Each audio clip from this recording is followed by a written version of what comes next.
Welcome back, everyone. We're going deep, deep into Roman history today. Deeper than the gladiators and chariots this time. Exactly.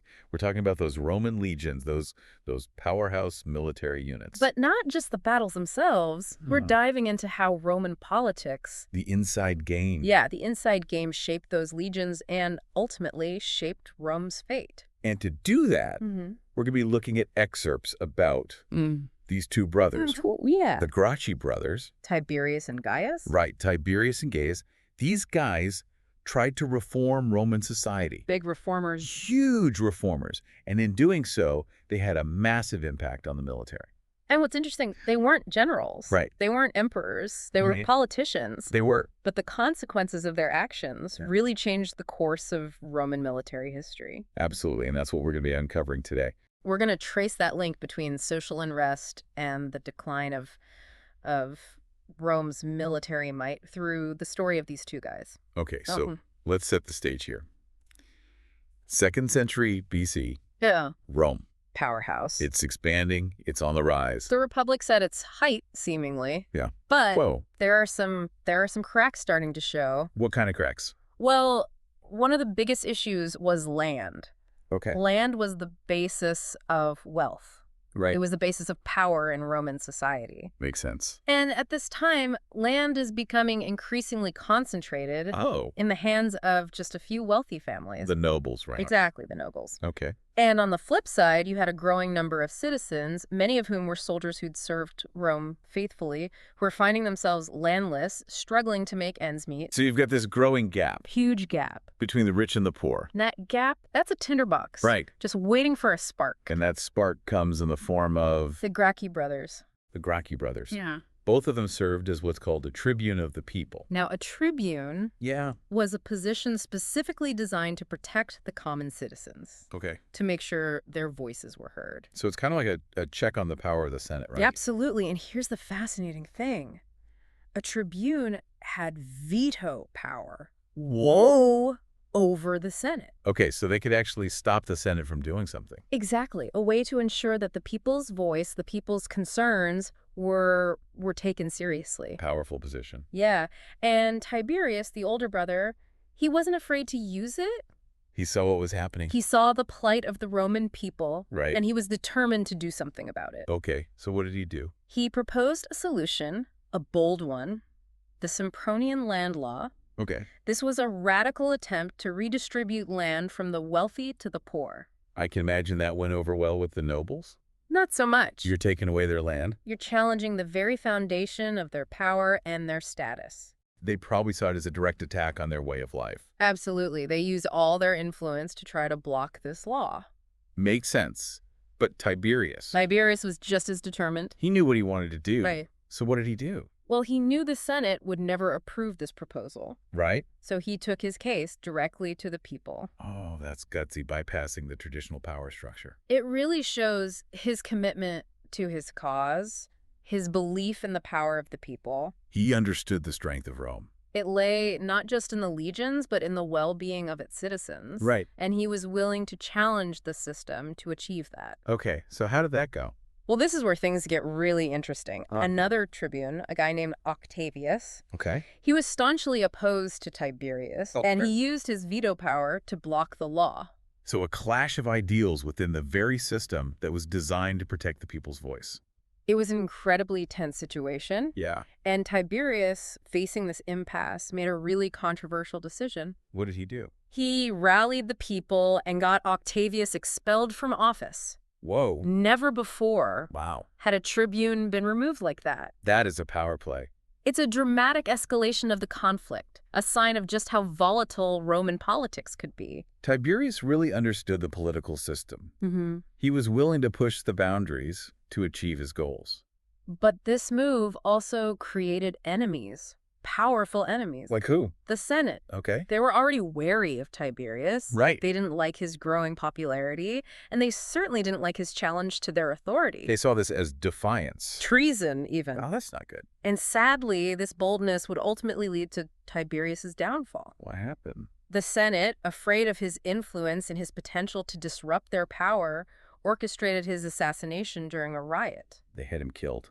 A brutal act. Wow. A stark reminder of how far those in power would go to maintain control. That's tragic. A reformer trying to improve the lives of everyday Romans, cut down by the very system he was trying to change. So did his efforts achieve anything? It's a crucial question.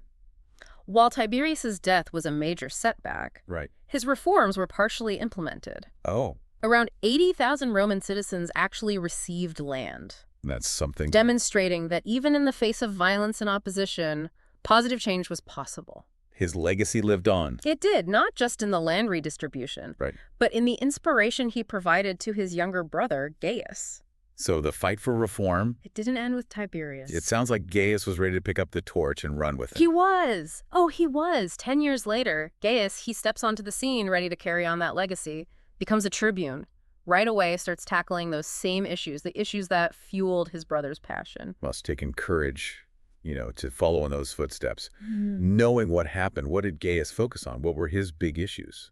Well, Gaius, brilliant strategist, powerful orator. He knew he had to build support, broaden his base, so he went beyond just land redistribution. Okay. Introduced a bunch of policies aimed at helping the urban poor, like grain subsidies, public works programs. It's like he was creating, well, you could almost call it a social safety net. Yeah, unheard of back then in Roman society. It's like he was going for the root causes, the poverty, the inequality, tackling it head on. Real visionary, it sounds like. He was. And his vision, it went beyond Rome itself. He even proposed extending Roman citizenship. To who? To Rome's Italian allies. Whoa, that's a radical idea. I mean, Roman citizenship, that was the gold standard. It gave you rights, privileges. Extending that to non-Romans, that must really shaken things up. Massively controversial, you can imagine. Sparked fierce debate, tons of opposition. It's a debate that we still see echoes of, right? Who belongs? Who gets those privileges of citizenship? Absolutely. Big questions. Identity, belonging. What it even means to be part of a nation. We're still wrestling with that today. Immigration debates, national identity, all tied up in that. Exactly. And back then, well, a lot of Romans, they resisted the idea. They were worried. Worried about their own rights, their privileges being diluted. Makes sense. I mean, change is scary. They probably saw it as a threat, like economic competition, more strain on resources. Yeah, and Gaius, he's walking this tightrope, right? Pushing for inclusion, but also dealing with the anxieties of those who felt threatened. A challenging path, and honestly, a dangerous one. Sounds like it. And we know how his brother's story ended. Did Gaius meet a similar fate? Tragically, he did, just like Tiberius. Early successes, he had the popularity, but the Senate, his enemies there, they chipped away at that. Oh, so? Political maneuvers, smear campaigns, they eroded his support. In the end, the Senate, they declared him a public enemy. Wow. Forced to flee Rome. To avoid capture, in a desperate act, he took his own life. Another reformer, another tragic end. It's a pattern, almost. Makes you wonder if real change was even possible back then. What are those reforms? Did anything stick after he died? His enemies, they moved quickly, dismantled his work, laws repealed, supporters persecuted. A dark time for Rome, you could say. The Gracchi brothers, their story, it's a reminder. Even the best intentions, wanting to fix those social, economic injustices, you're going to face pushback, powerful pushback. The path to reform, it's paved with danger, you could say. It makes you think about how fragile progress is, how those in power, those entrenched interests, they cling to what they've got. But those brothers, they had guts. To challenge the system like that, it's inspiring in a way. Absolutely. They might not have succeeded in the end, but they exposed the problems, the cracks in Roman society. Deep fault lines that ran right through everything, even the military. So all these reforms, they were meant to strengthen Rome. But how did they end up weakening the military? Remember, the Roman legions back then, citizen soldiers, they owned land, they had a stake in defending Rome. The Gracchi, their reforms, they wanted to help the landless, but, and this is key, it actually made the problem of land consolidation worse. So fewer citizens owned enough land to serve. That's a problem for an army based on citizen soldiers. It was. It led to manpower shortages, hard to keep the army strong, ready to fight. But even more than that, it hit morale. created disillusionment among the soldiers. Yeah, if you're risking your neck for a state that doesn't seem to care about you, why bother? Right, exactly. Those soldiers, more and more, they came from the landless poor. They saw little benefit in fighting for a system that seemed rigged against them. That discontent, it spread through the army, and it had a direct impact on Rome's power, its ability to win wars, to stay on top. Is there a specific conflict that really shows this decline, this weakening of the military? There is the Jugurthian War. It exposed all those vulnerabilities in the Roman legions. It showed just how badly they needed to change. Okay, tell me about it. Who was Jugurtha? What kicked off that whole war? Jugurtha was a Numidian prince, ambitious guy, seized power through some pretty ruthless moves, assassinations, the whole 9 yards. Sounds like a power player. Oh, he was.